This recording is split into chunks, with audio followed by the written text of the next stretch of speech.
பெரும் சகாயமா இருக்கிற இயேசு கிறிஸ்துவின் நாமத்தில் உங்கள் யாவருக்கும் அன்பின் வாழ்த்துக்களை தெரிவித்துக் கொள்கிறேன். இந்த மார்னிங் மன்னா என்ற தின தியானத்தின் மூலமாய் உங்களை சந்திப்பதிலே மிக்க மகிழ்ச்சி அடைகிறேன். கர்த்தர் இந்த நாளுக்குரிய ஒரு வார்த்தை, தேவனுடைய உள்ளத்தை தொட்ட ஜெபம். இதனுடைய ஆதார வசனம் சங்கீதம் 138:3.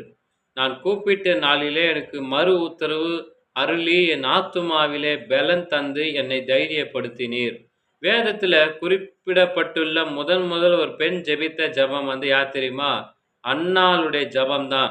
அன்னாளுக்கு பிள்ளை இல்லாதனால பெண்ணினால் அவளை அற்பமாக எண்ணினாள்.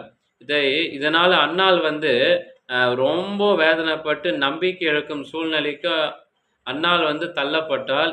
தன் வேதனைக்கு மத்தியில் கர்த்தர் தனக்கென்ன வைத்திருக்கும் விசேஷித்த திட்டத்தை குறித்து அவள் அறியாதிருந்தாளாம்.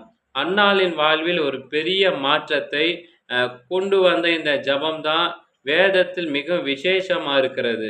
கர்த்தர் தம்முடைய கிருபையினாலும் மனதுருக்கத்தினாலும் இந்த மனமுடைந்த அன்னாளை கர்த்தர் தெரிந்து கொண்டார். அவளது மன விருப்பத்தின்படி கர்த்தர் சாமுவேலை கர்த்தர் தந்தார். அன்பு நண்பர்களே, ஜெபத்தில் பெரிய வல்லமையுண்டு. அன்னாளை போல நம்ம உடைக்கின்ற நிலைமைகள் மத்தியில் நாம் தேவனை நோக்கி கூப்பிடும்போது அவருடைய கிருபையினாலே அந்த நிலைமைகளே நமக்கு ஒரு பெரிய திருப்பு முனையாக மாறும். அன்னாள் ஒரு பிள்ளை கேட்டாள். ஆனால் தேவன் அதற்கு மேலாகவே அவளுக்கு செய்தார். அவளுக்கு பல ஆண்டுகளாக துயரத்தை தந்த காரியம் தேவனிடத்திலிருந்து ஜெபித்த உடனே மாற ஆரம்பித்தது. அதேபோல் இன்றும் நமக்கு அது நடக்கும். ஏனென்று சொன்னால், நாமும் அன்னாளைப் போல தேவனிடத்திலிருந்து நாம் விண்ணப்பிக்கின்றோம். அவர் மாறாதவர். அவர் நம்முடைய தேவைகளை அவரிடத்தில் நாம் சொல்லும்போது, அதேபோல் அவருடைய கிருபையை செய்து தம்முடைய துக்கத்தை சந்தோஷமாக நிச்சயம் இந்த நாளில் மாற்ற தேவன் உண்மையுள்ளவராக இருக்கிறார். ஜெபிக்கலாம். பரலோக தேவனே, என் எதிர்காலத்தை குறித்த நம்பிக்கை இழந்து உடைந்து உன்னதத்தோடு உம்மிடம் வந்திருக்கிறேன்.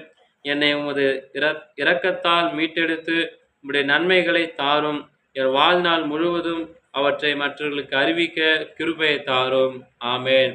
Have a blessed day. God bless you. கர்த்தர் தாமே உங்களை ஆசீர்வதிப்பாராக. ஆமேன்.